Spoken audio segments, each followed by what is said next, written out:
But hello. Hey.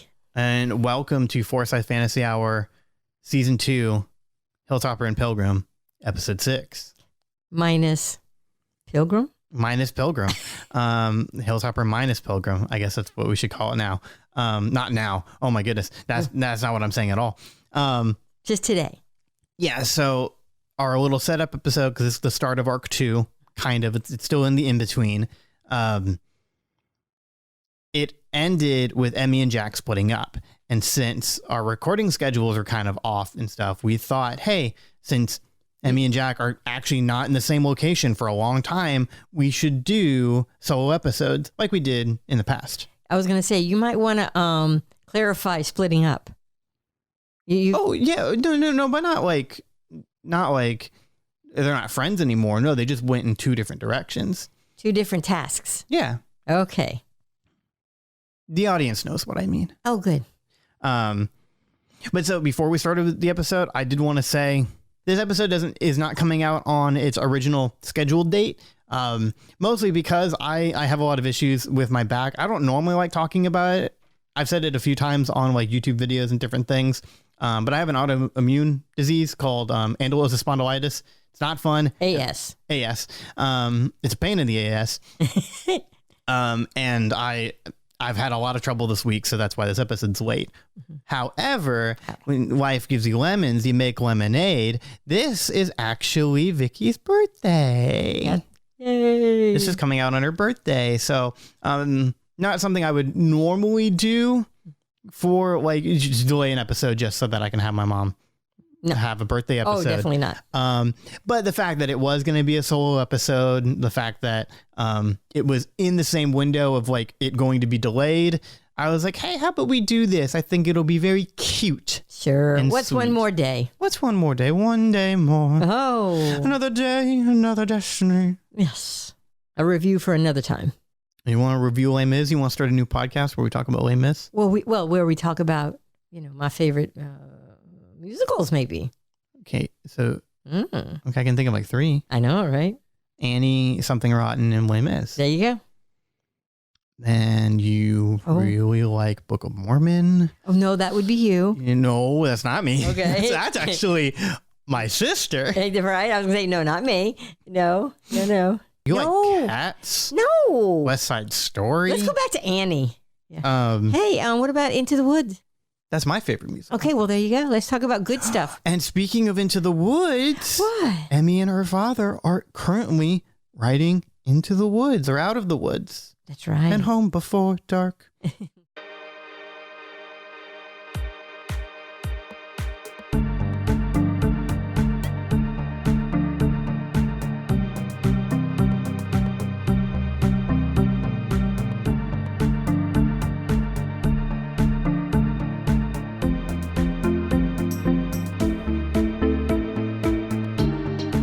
Yeah, so one quick little housekeeping note. We talked about it in episode 5. I was going to talk about Emmi leveling up. She stayed as a 6th level cleric. She gained an ability with Channel Divinity. Her maximum health is now at 40. And she gets like the passive ability of Blessed Healer. So for all the people who are curious about, D&D and know how that works, even though I've never really explained too much on how D&D actually works. Nope. We just jumped in. We just kind of do it. You just said, hey, this will be fun, he said. Oh, no. You don't have to know very much, he said. Well, I explained to you and Tristan, and you guys played role-playing games before then. We did. So, but again, we always were just very eager to just jump in, and we did. Yeah. And we did. And we've learned along the way. Yes. But for anybody who is new to role-playing games, they wouldn't know. Right. Which basically we tell a story by rolling dice. There you go. That's what I thought. And nobody gets hurt. Well, some people get hurt. But yeah, so Emmi and Edward are sneaking off to Sixport. They Emmi wants to go see her good friend Elliot and check up on them while the parents are out of town. Yeah. And she left Droopy to take care of the bunker. Alone. So, Emmi, now we're actually going to get into the game. Housekeeping notes are out of the question. No more musical references. Can't promise that. Nah. So you are on your dad's horse, okay, who does not have a name or a look. And I know you radiate horse girl energy. Yes. So you can talk about what type of horse your dad is riding. Keep in mind that he is a halfling as small as you, and the two of you can fit on this horse. Okay. So I don't think it would be like a pony or anything. No, it's not going to be a pony, but it also doesn't need to be a draft horse where you would need a very tall ladder to get up on. So it's not a draft horse. So I'm thinking more quarter horse-ish. Okay. Because they're stocky. They they're good for a long ride. That's why the cowboys used them to go across the. And this is going to sound really dumb because I don't know that much about horses. Okay. So is a quarter horse a breed or is that just a type of horse?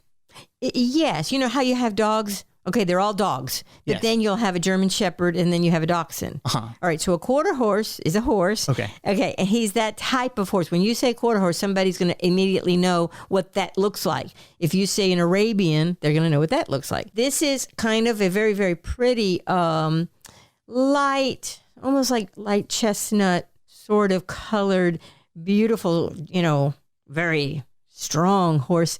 Just not huge. Okay. And then with a light, very light blonde-ish colored mane. I like quarter it. horse. What is the horse's name? Who named the horse? Probably Edward. Okay. So it probably would go to me. But I'm going to give you the option because this is your solo episode. This is your birthday episode. Happy birthday. I got you a horse. Yay. In fact, had I seen the horse before we got to the bunker? Oh, yeah. Possibly not. No, probably. Because you would meet with your dad a bunch. Okay. And every time he would come up riding on the horse. Yeah, I don't know if Edward has had this horse since you've been in Tranquility Bay. Uh-huh. I would say it's probably a bit newer, but he's had this horse for a while. Yeah, because he had to have a horse to come meet with us. Yeah. So he would show up on the horse, and then finally I just said, Dad, it's time that we name this beautiful horse. And he, Whoa. Yeah, the name is up to you, little dumpling. okay. How about if we call it Peanut? Peanut. That's really cute. Okay. You know Awesome. why? Why? Only because I just thought that would, kind of, I almost kind of embarrass him. And, he'd rather call it, come here, horse. And then here he's going to be forced to say something that would make him smile like Peanut. Damn, why'd she have to say Peanut? And I don't know if they in this world they have peanuts, but he did currently have a little bag of, how some people like to chew on sunflower seeds? Yeah. Well, he would like to eat nuts. He just did. So, That's very halfling, like nuts would eat and berries. nuts and I berries. believe so. There yeah. you go. And so that's More gnomish, but So he did every now and then pick up a bag of what reminded me of peanuts. And so therefore I just looked at the bag and went, Peanut. And he did this little roll his eyes, smile, like whatever. he's a studious cleric, priest, and then He probably would have rather call it Archimedes or something, Archimedes. Yeah. But no. This is more of a joke. Wow, man, I'm failing my theology degree. A Bendigo. Ah. I was trying to think of Anything biblical. yeah. Well, anything that would be more refined. And I go, no, Peanut. But I love it because it's perfectly Emmi. Yeah. So Edward and Emmi, you guys are riding on Peanut. And you've been riding for a while because you left early in the morning. You've been going for a good amount of time. And while you guys are riding, you're looking at the map to Sixport and you're realizing, man, it's really, really far away. Mm-hmm. Like you're not even sure if you can make it in enough time. And Edward's kind of getting the same feeling as that. So he stops Peanut and he says that he needs to take a rest for a moment. So he gets off and then he goes and sits down on a stump. Maybe he eats some of his little bag of nuts that he currently has. His gorp, his good old raisins and peanut. Yeah. So you're there. You're kind of not in a clearing, but in a little grove. There's woods all around you. You're outside of the clearing of the bunker. You've been outside of that for a couple hours now. I want you to make a perception check. Okie doke. Okay, so the first roll of the day is a 10. 13. Okay, at 13. us as the audience, we saw that Emmi and Jack are being followed by something. Emmi and Edward. Well, and Jack as well. Because Jack and his bunch is going somewhere else as well. Yeah. And, you're right. You don't see anything around you, but you can't shake the feeling of that little creature you saw when you were leaving Horseshoe Pass. Mm-hmm. You still get the feeling that something is out there and you just don't know what it is. So it's really getting under your skin. Yes. And you don't see anything. There is nothing around you. You're just still bothered by it. Mm-hmm. Which makes me think back to Droopy being by himself, but Edward did put a little Yeah, you have a plan B. Yeah, we had a plan B of putting, him safe, but it will only last so long.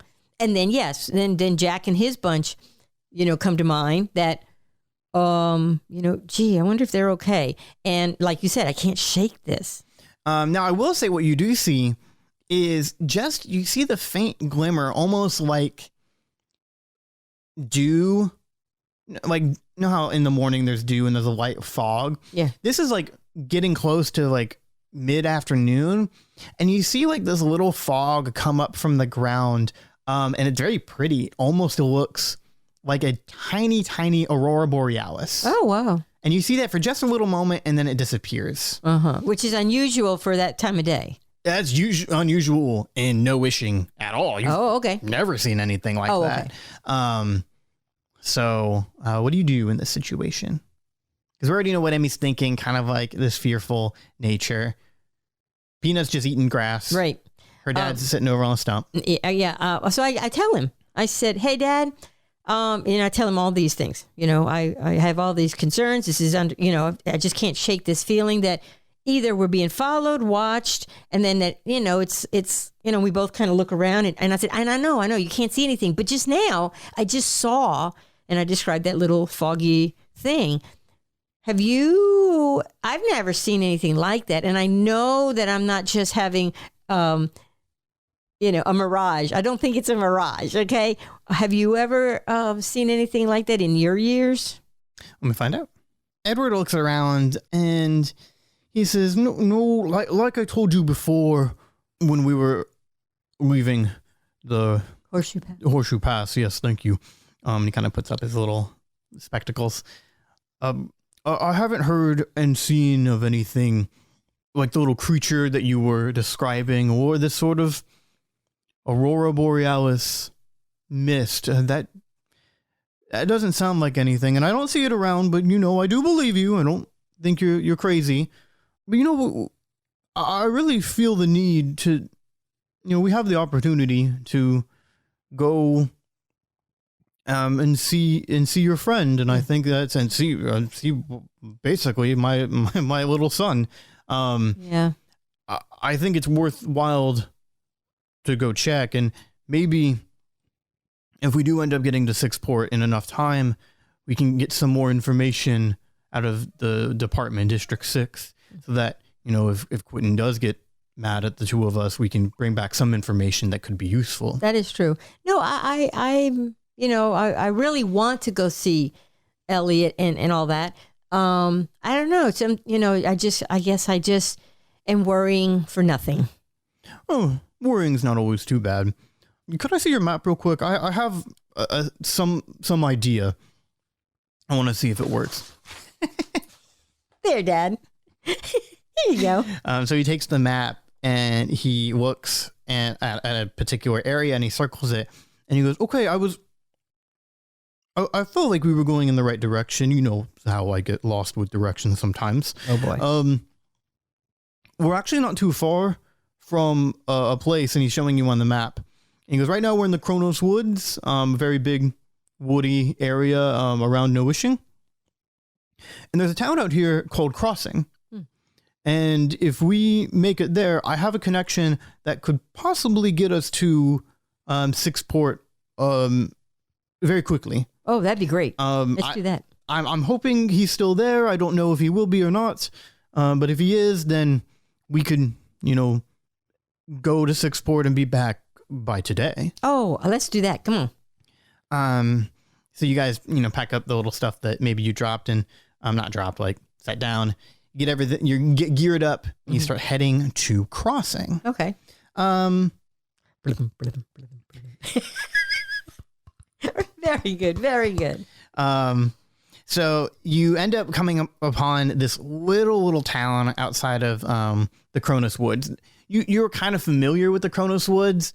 It is the largest wooded area in Nowishing, filled with a bunch of different trees. It's very, very popular with lumber mills. This is usually where people come and get wood and ship it like everywhere, because the woods cross the like a large span of the continent. Now the Rocky Mountains is like huge in the States. Yeah, it's kind of a similar vein of that, but with a giant forest. Okay. So in the middle of all of this forest, you find this town in a 4-way intersection, and Crossing has like no more than a dozen or so residents. It is tiny. Oh, okay. It is basically a fancy checkpoint. Okay.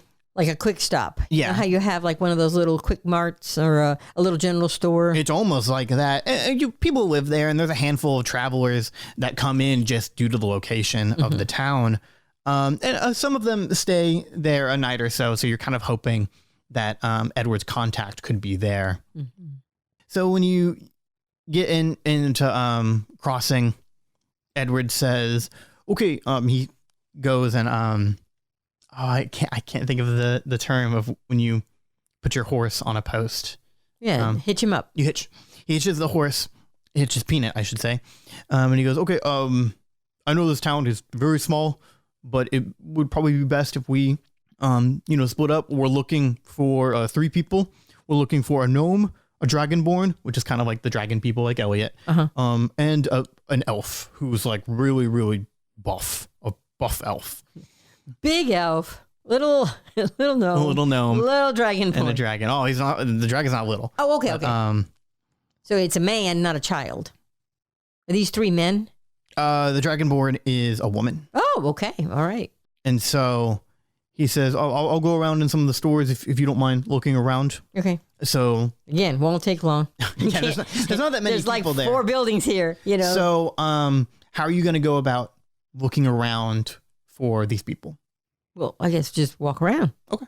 Yeah, go ahead. He just went into what looks like kind of like the general store, and then you have what would almost look like a restaurant which doubles for like kind of like a saloon. Oh, sure. And then there's the kind of a bed and bed, because it's not a hotel, like a bed and breakfast building, and then another building. And so he went into one building, so I just kind of went into another. Okay. Yeah, so I'll have you make another perception check. 19. Okay, that's very good.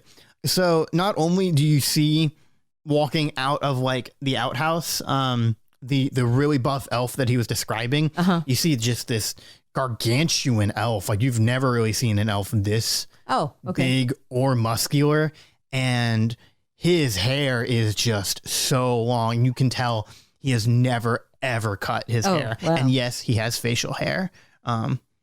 In D&D where they're like, elves don't have facial hair. This one does. This one does. And he's got this giant matted beard and just long hair that is braided up, but even then you can still see like parts of it just long and unkempt. You see him walk into the saloon. And there's a couple people walking by you, and when you're walking by into this little restaurant area, something bumps into you. And you see a little note fall on the ground. Oh, well, I pick it up and read it. Okay. The note simply says, in a very poor, strange handwriting, almost like a child's handwriting, it says, "Find the guardian pure of heart." So I'm reading my note and I go, and I look around the room. And so you're still outside. And so with your perception check, I will let you see, while you're looking around, you see, like maybe 2 or 3 people walk by, and they look about medium sized, maybe some humans, and they don't look like what could have bumped into you. And underneath a little set of stairs, you see two little beady eyes look at you, and they match the creatures that have been following you. Or the one that I saw initially. And as soon as you see it, it darts away, and you kind of see that Aurora Borealis again. And so it's gone, and the people that I'm looking for are in the opposite direction. Because I thought you said one was coming out of the outhouse. Yeah. So and then one was going into the saloon, which I'm standing right in front of. Okay. So it's the same person. So the elf was coming out of the outhouse and into the saloon. You started walking there, and then this little creature bumped into you. But it's gone. As far as you know, I mean, it darted behind a building, but yeah. So I saw it, looked around, and went, darn. Because here's the guy I'm looking for, who Edward only told me what they looked like. He didn't tell me their names. And so I just kind of grabbed the note and stuffed it in my pocket. And I went, after him. And so he's so big and I'm so small that I'm like trying to tap him on like basically his leg. Yeah. Below the hip, because I'm like, hello. And so he turns around. And he looks down. He has to look down. Oh, yeah. Way down. And you get a whiff of this guy. And he smells like he's never bathed. Ever. And he's got a bunch of weapons on him. And he kind of just burrows his chest and goes, "Oh, can I help you?" I said, yes, me and my dad are here, and actually he's in the next building next door. He was looking for you. Do you know an Edward Hilltopper? Oh, okay. Yeah. You may call him Ed. Yeah, I know Ed. Oh, I thought you were going to ask me to kill someone. Okay, no, good. sir. No, absolutely not. Yeah, what can I do for you and Ed? Well, what's your name? My name's Banquo. Hi. My name is Emmi. I'm like I said, I'm his daughter. Okay. And we're in town. On our way to Sixport. We if you could come with me, if I could bother you for just a second so you can see him. He's next door looking for you. Okay. And your friends. Yeah. Let me tell my friends real quick to pay for my tab. Hey yo, witch. And then on this table, you see this dragonborn who's this all black, very crusty, older woman. And even though she's a dragonborn, she resembles more of a snake. Oh, dear. And she turns and she goes, "Yes." Oh, dear. And he goes, "Hey, we got a job. Get old folks in his bird, and we'll head on in. It's the Hilltopper." And then Emmi, you hear a familiar voice that maybe is not too familiar to the podcast. You hear a very old gnome go, "Hilltoppers? Well, this might be a surprise." And he turns around, and behind the dragonborn known as Witch is Burgle Timbers. Yes! This tiny little, very elderly gnome, who, for the folks at home, was a character that I frequently play in our private D&D games, who I absolutely love and adore. And Emmi did know him from her childhood days. Well, she knew him. Yeah, she met him once. That was in episode 0 of season 1. He was briefly mentioned when you guys were help liberating Sundew.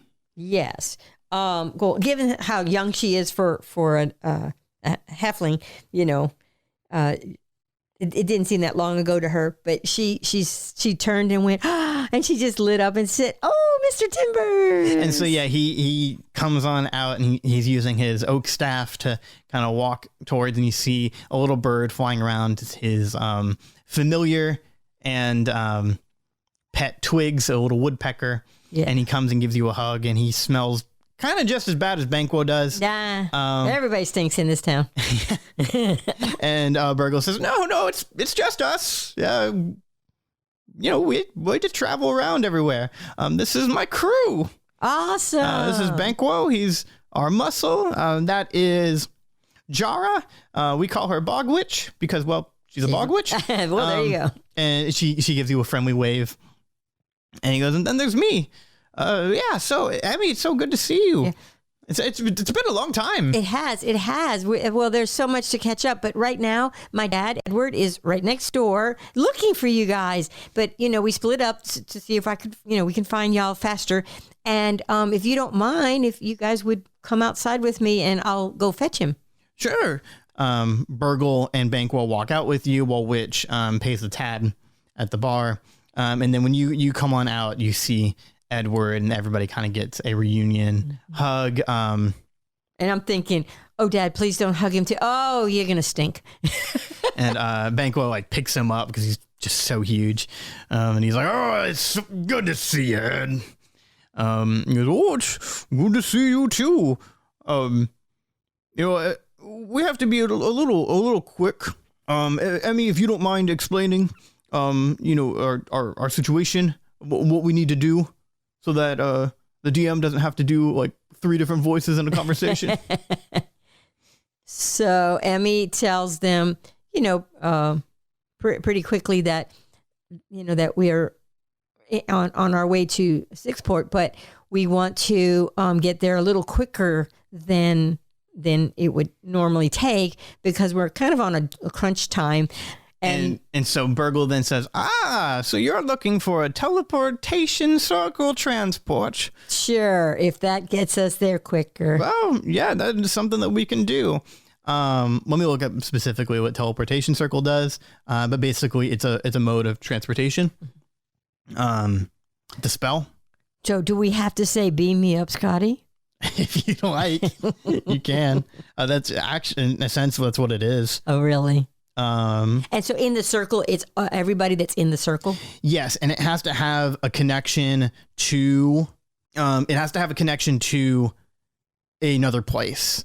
So, like, it's not uncommon for Sixport to have a teleportation circle. Okay. Some people can make them, and in the case of No Wishing, because it's my D&D world and I can do whatever I want. Yes. Some people can create teleportation circles for a price and basically use it as a quick mode of transport. Sure. It will cost you. Yeah. Even though these are family friends, it's still going to cost you. Oh, okay. Because I was just thinking, cool. And since we know him, hopefully they'll give you a discount. Yeah, it won't cost that much. So to explain what this does, it says a spell that you cast, you draw a 10-foot diameter circle on the ground inscribed with sigils that link your location to a permanent teleportation circle of your choice, whose sigil sequence and is in the same plane of existence as you. So you can't travel between different realms, but everything within like your world, you can go in between. Well, and if you recall, Edward already knew this because he's already used this and he was looking for him specifically. Yeah. So this was something that he's already done. So perhaps he already has even a spot. Yes. So that is what Burgle, Banquo, and Witch do. They travel around, not only doing missions for themselves, but as a side gig. They each have little runes. I'm playing a little fast and loose with the rules of a teleportation circle, but they have different little like trinkets and enchanted items that will send people to different locations. So they're basically a traveling taxi service. Yeah. But since each person can only have like basically one, they rotate between different and so circles. Do they take that little trinket with them and then leave it there for them? So then it's like, okay, they now know that in Sixport they now have one there. Well, they have one there at the moment. It's almost like a port key from Harry Potter. At least that's how I'm going to treat it as. Okay. And that's what the 3 of these do. Okay. The 3 of these people do.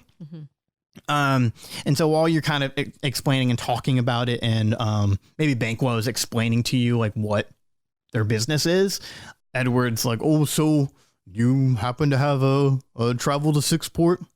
And Burgle goes, oh, yes, we do, because Sixport has been pretty popular now and again, and I know I have one for sure. I'm the chauffeur for that travel. So yeah, whenever you're ready, and we negotiate a price. Oh, absolutely, sure.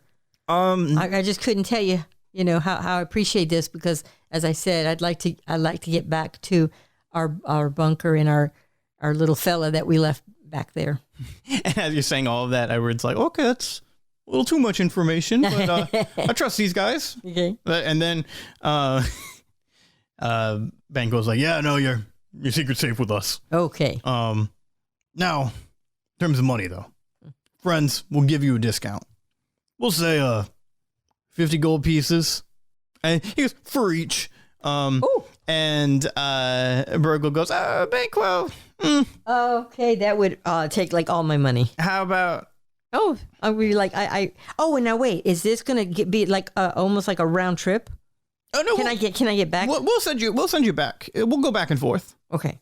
To that spot, and oh, by the way, in this 10-foot radius, our horse can come with us. Which goes, oh, you don't need to worry about that, darling. We'll take care of your horse. Oh, so just leave the horse. Yeah. And then when we come back to this spot, we just get on our horse. Yeah, one of us will create another teleportation circle for you to come back. So okay. We'll bounce back between. Okay. I think that'll make sense and work if two go with you, and then one to create the way trip there and one to make the way trip back. I think that's how the spell works. Don't at me. This is how I'm solving this problem. Alrighty. Sounds good. I think that's how to... That'll work for me. As long as we just, get going. Horse is safe. Bada bing, done. Yes. Now, the money. Okay.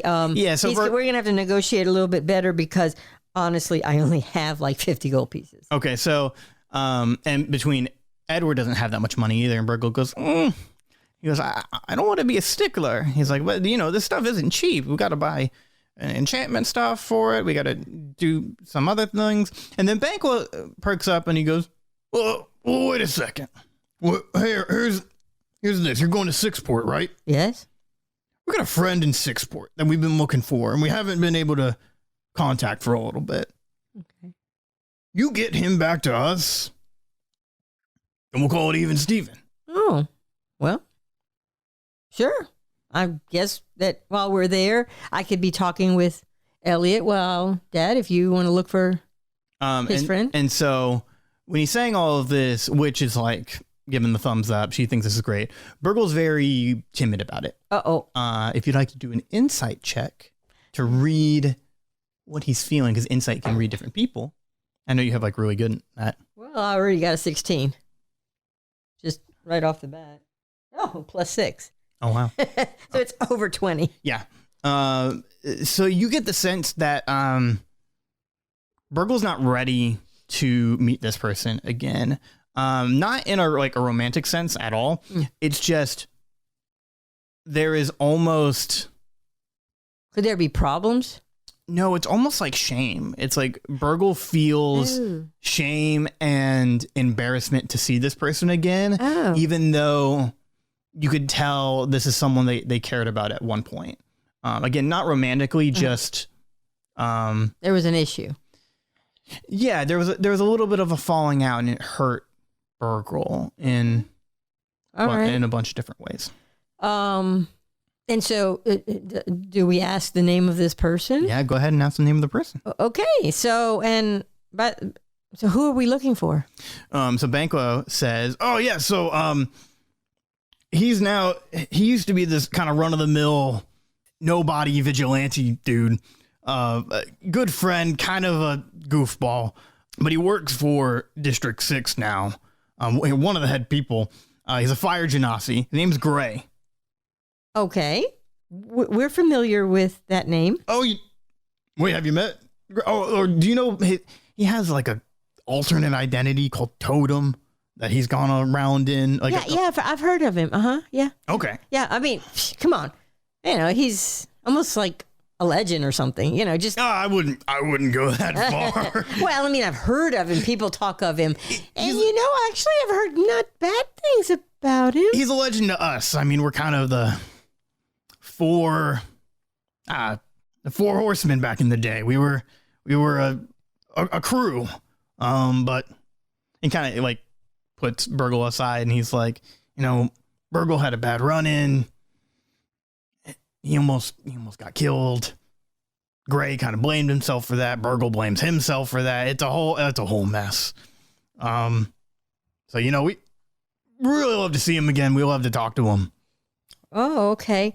Now, yeah, we'll head over there, and like I said, we'll try to find him and finish our business, but we have to do all this, today. So that's fine. Yeah. So if we don't find him today and we head back, I'm just saying, then I guess we'll have to pay you. Well, whatever you say is, whatever you go back, you'll just, we'll have to go look for him again together.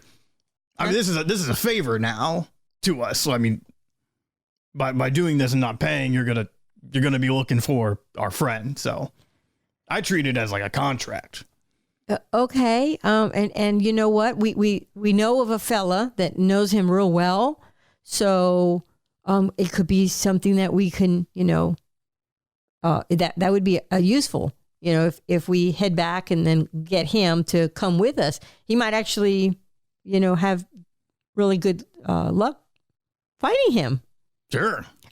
So we'll just head out today. Let's see what happens. And but yeah, no, and then I guess he and Edward shake.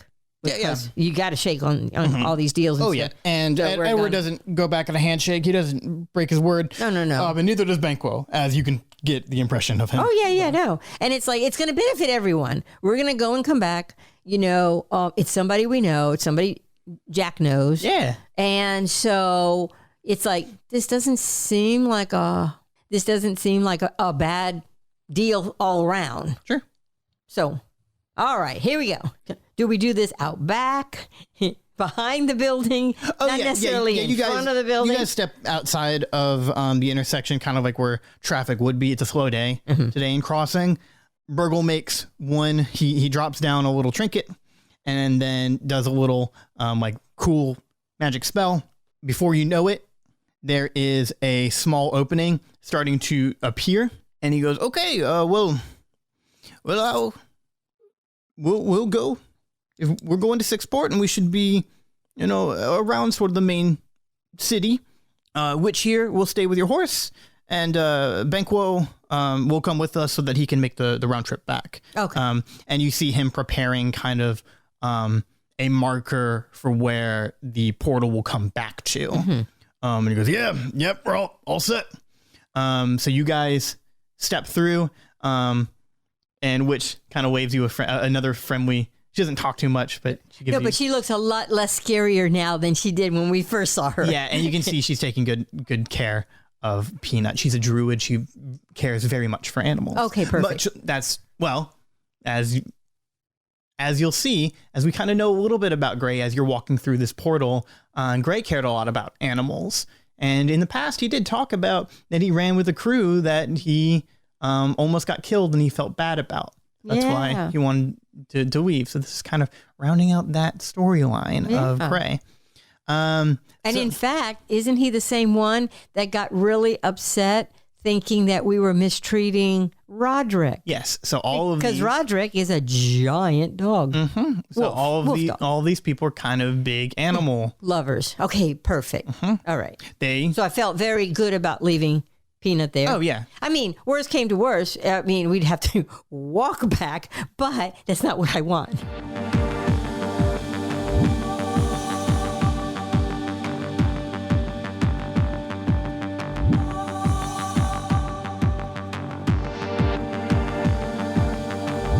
In a blink and a flash, you are. Do you know those little Doctor Strange portals? Yes. So it's like absolutely. That. You guys walk through. All right. A sling ring portal, and can't use that because it's Marvel, but you get the picture. I get the picture. And yeah, you're in the bustling town of Sixport. You haven't been here in a long time, but it looks fairly similar from what you remember. But because of the rise in District 6 becoming a huge force throughout Noishing, and the rise of automatons and robotics, you can see that the city's kind of advanced in technology a little bit. You see officers kind of walking by with big like automaton not servants, because that's not the right word, but like bodyguards. Okay. Or like defenses that they're like magically connected to. You see the channels and rivers that Sixport is known for, and you see some of the boats that almost look like they're being powered by coal. Things have kind of changed a good bit. Over in the sky, you can see a few airships and hot air balloons. Yeah, I also take notice that there's a very large call tower. Yes. Very large, because here and there, because they have to go from tower to tower, here and there, they almost look, you almost don't even notice them, but they have to have something to connect to. But this one is ginormous, which reminded me, I said to Edward, hey, since we're so close to a huge tower, I want to take this opportunity to call in and check on Droopy real quick, because he'd be able to hear us like we're like, right, real clear. Because we're walking. So I'm like, it's like pulling out your cell phone and talking in the middle of the street. Mm-hmm. Yeah. And Edward, so while you're like waiting for Droopy to pick up, you are walking kind of closer to the big giant call tower. And there's a large obsidian building, very ornate and pretty, kind of looks very different from all the other architecture in in Sixport. And that is where the home base of District 6 is. And that's where you're going towards, because Edward says Elliot is with them. So while you're calling, you do hear Droopy, but it is a little kind of muffled. It's hard to hear him because he's like still underground. And he goes, hello? Hi, Droopy, this is Emmi.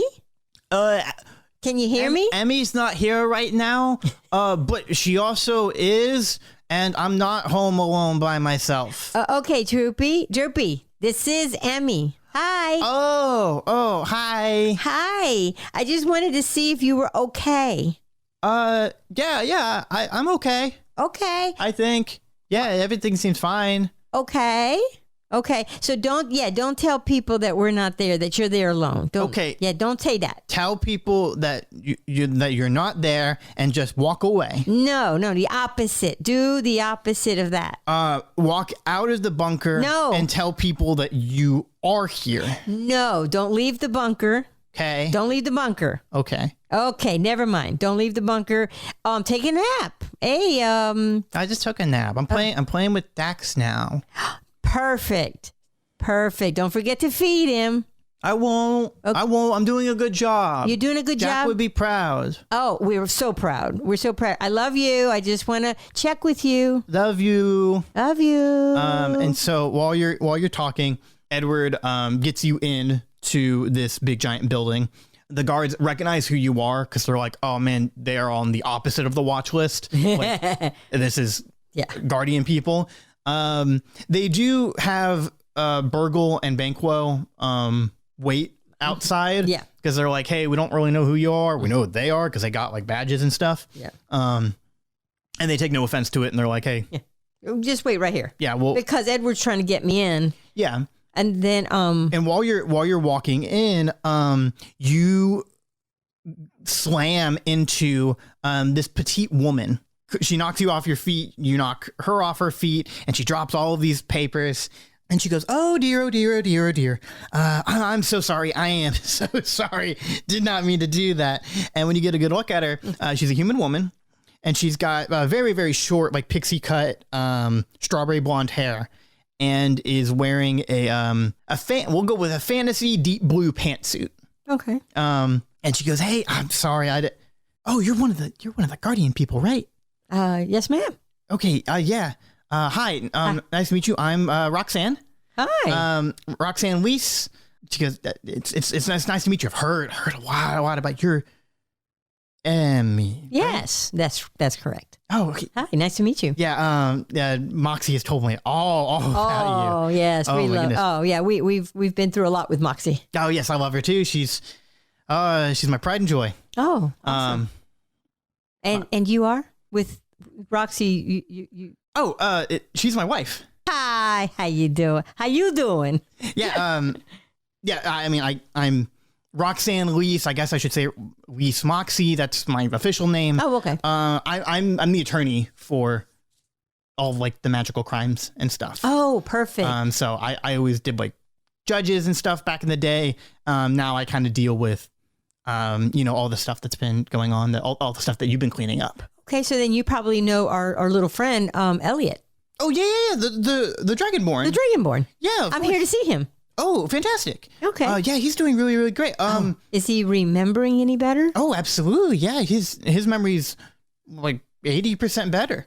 Oh, that's so good to hear. He recalls pretty much everything that's going on per day, and he talks fondly about, past stuff. Unfortunately, he does remember the stuff of when he was mind controlled as well, which puts a toll on him. I guess I also work as kind of a counselor. Oh, good. Of sorts as well. Oh, I'm glad he's got someone. Yeah. I was going to run and go do something. I had to go deliver some of this stuff for a client of mine.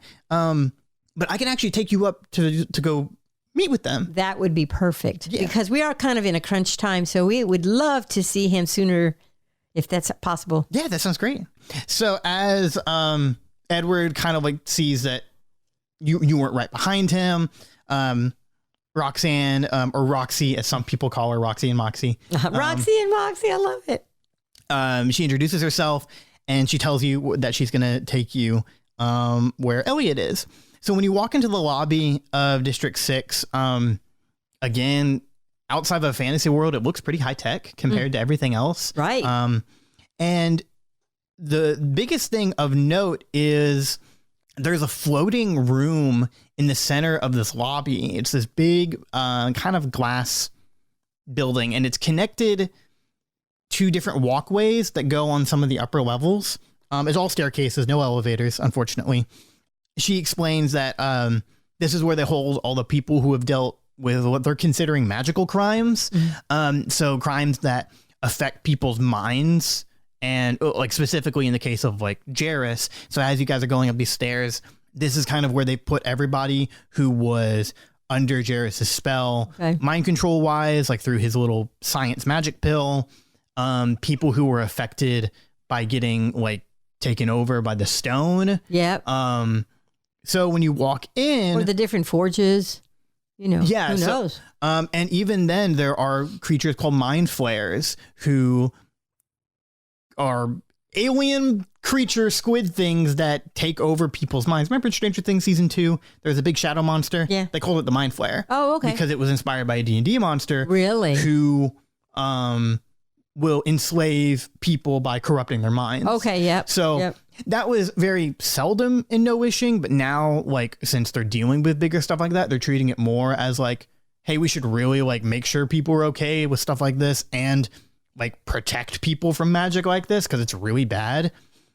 And so when you come into this big... and so Edward is walking with us. Yeah. So it's Edward, this lady, Roxy, and me. Yeah. Okay. And so when you walk into this kind of floating room, which almost looks like a lobby of a medical ward. Okay.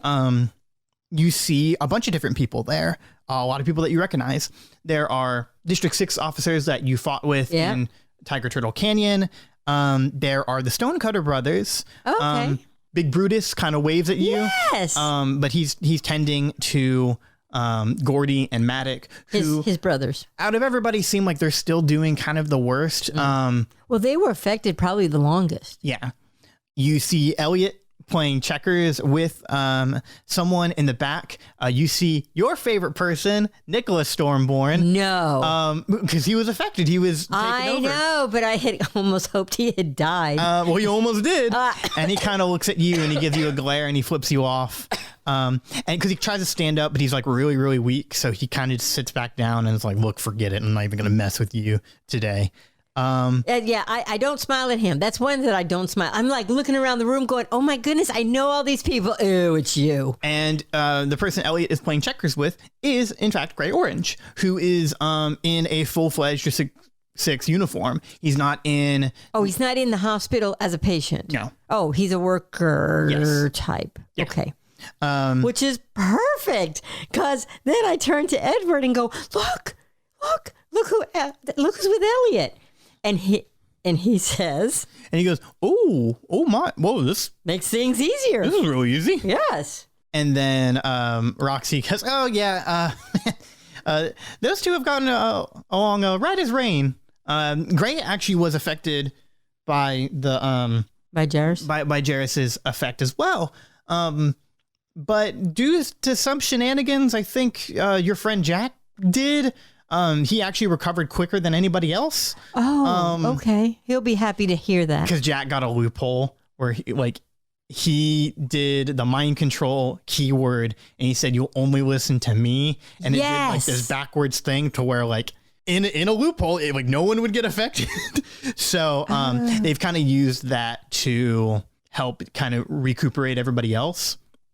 And Gray has helped head that along with Director Moxie. Okay. Those have been the two who have really been on the front lines of helping these people who've been affected. Oh, and I just didn't know when I left the bunker. I was like, I don't know what I'm going to find him. I didn't know if he was going to even be any better.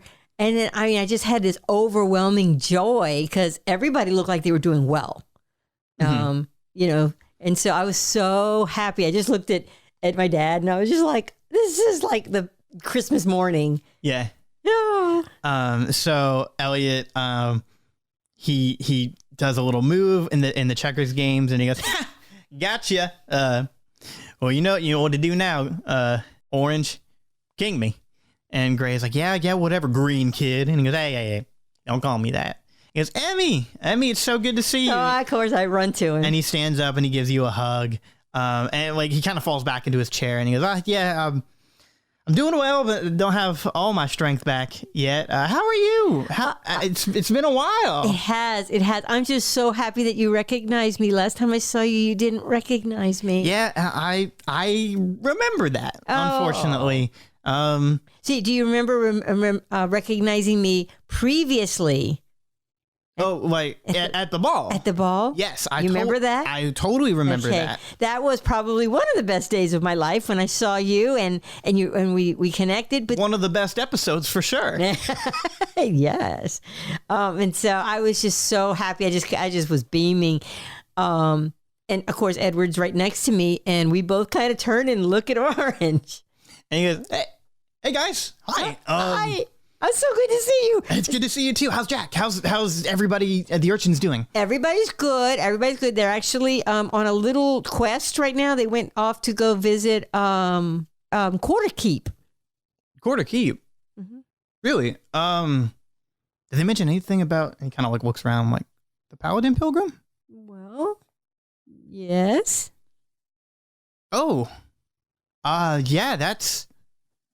But we can't talk right now. But you know what?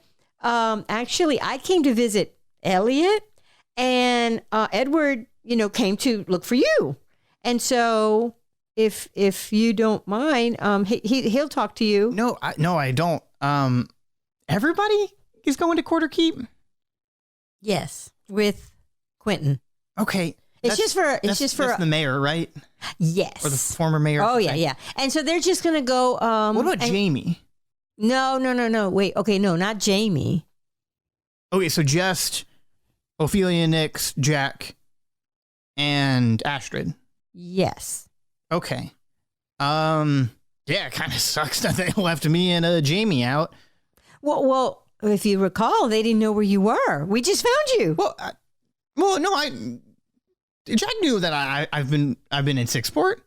Well, this just came up. We had a day to where we could do these two different things because we've been training. I don't know if you with the I understand with the whole training thing. We've been out of touch, and I really didn't know how much contact he's had with you, but right now they were just going to go do that, and then we came to see Elliot, and then we were going to meet back again. So, what would be great maybe is if you could. Come back with us and I need to check in. And he looks at Roxy. And he's like, "Hey, Rox, is it okay if I leave? If I leave for a little bit?" And she goes, "Yeah, I think that should be okay. Do y'all have any days off at this place? Yeah, we have a good day off and a good pension. Well, awesome. Yeah, I could talk to Moxie. Okay. Because actually, we just need him for a couple of days or so. We actually do need him. We came for two purposes here. One to see Elliot and one to check on him. And so we're going to need him for a few days, if that would be okay. Yeah, I'm not sure what you need before, but I kind of want to talk to Jack for a little bit. So yeah. I think that would be really good. Yeah. Like I said. So whatever you need, I'm yours. Awesome. Well, this couldn't have gone better. So do I sit and talk with Elliot? We want to do that first? Do you? Because since we found him, I thought that poor Edward was going to have to go scour Sixport with these other two. But what do you want to talk to Elliot about? Do you just want to catch up? Do you want to? I actually wanted to see how he was doing. Frankly, I didn't think he was going to be doing this well. Yeah. So really and truly to expedite things, I could just hug him again, and I can say, look, today. It was just about, finding you, seeing how you're doing. But I promise you that I will come back. And when you get better, hey, who knows? Maybe you can join us. Yeah, no, I love that. That would be great. Yeah. There's a couple things I still need to do around here, and I don't think I'm fit for battle just yet. Well, yeah. I promise you, I will be back soon. Don't leave here. Oh no, don't leave. No, I won't leave. I can't anyway. There's also some stuff I have to do regarding the insect life. Okay. There's some information that I still need to talk about, and luckily Roxy's been helping with that because I've been kind of working that case to make sure that he's exonerated. Because yeah, cleared. He had no control over what was happening. No, he was being controlled. Right. Oh, awesome! Thank you so much. And Elliot says, yeah, and they're holding Jairus, Sylvian, and the Hive King here. So it makes it easier for me to talk to them and get information out of them. Yeah. And if you ever need to get information out of them, they're actually here. That's terrific. Man, this trip couldn't have gone any better. Yeah, so as much as I would love to join you, I just can't at this moment. No, that's fine. But it is good to see you, and I understand you got a whole thing with Gray that have fun dealing with that. Mm-hmm. Take care of him. I love this boy. Good. And he goes back at you and do a little fist bump. Oh. So then, in that case, we're just clear to go. We're just, this couldn't have gone better. So Gray could just leave with us. And yeah, so Gray's just like, because Gray's upset. Okay. He's very upset that he was not even thought about for this funeral trip. Yeah, but and I didn't want to say too much either because I didn't know how much he knew. Right. We'll deal with that later. Oh. And so he's kind of talking to Edward, he kind of asks hey, what do you want me to do? And Edward starts explaining it to him, but he's still fuming. Even though he has fire hair, it's fuming. You can tell he is hot. Oh dear. And so then Roxy says, I'll escort you guys out. I'll talk to Moxie later. Just so that you guys have so nobody gets confused or anything. I'll just walk out with you guys. Yes. Thank you. I appreciate it. Yeah. And so as you guys are walking out, you're stepping out and taking out of the lobby of the home base, and you're going across the I didn't describe sort of the area too much, but you remember in Willy Wonka, the area around the factory where it was kind of the cobblestone garden, and then it had a fence around it. That's kind of how the District 6 base looks. And you can see the two big guards standing in front, kind of like a human and an elf, just kind of watching everything, like the Buckingham Palace. Right. Yeah, so there's the courtyard before the main gates. So then once you go through the main gates, now you're into the the street area. And but we're still on the inside of the gates. Yes. So you're walking out, and Roxy's talking to someone, and she's just saying hey, pass it along to Moxie that Gray's going to take a couple days off for Guardian business. And they're cool, we understand that. Because the Guardians do all the work, but District Six gets the credit for it. Sure. And you guys all agreed. Oh, absolutely. Kind of, except for Jack, but like that's the plan. Yeah. And so she's walking out with you. And when Edward's talking to Gray, he's starting to listen and he looks up and he sees specifically Burgle and he freezes. And Edward keeps going a little bit and he goes, "Come on, Mr. Orange, we need to go." And he's just kind of going, "Oh man, I can't do this." And he looks at you, Emmi. He's like, "Emmi, I can't do this." It's like, what's wrong? They actually said, that's why we were looking for you.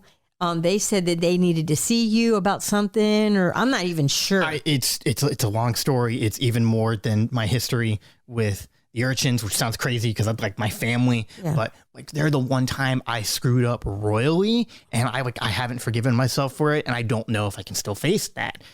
I mean, I really screwed up with them. Well, they came specifically to talk to you. Yeah, but I don't know how they feel. I don't know how. Well, you won't find out until you talk to them. Banquo was going to snap me like a twig. No. We're here with you. We're here with you. And so as you're talking, you hear a cling behind you. And when you turn, you see the little Aurora Borealis thing again. And out of it, a medallion fell out. And Roxy's walking towards you. Edward's now kind of talking to the guards because like Banquo and Burgle really want to see Gray. But they're on the other side of the gate. Yeah. And so Edward's talking with them and Roxy looks up and she picks up this medallion and looks at it and she goes, Emmi, you might want to look at this. And she hands it to you. And do you take it? Well, yeah. It's a like coin, like a big penny with your face on it. No way. And then you see the Aurora Borealis thing get bigger and bigger. You hear one of the guards kind of shout, and out of nowhere you see like two little of the creatures run and push you. Oh. And then everything goes black.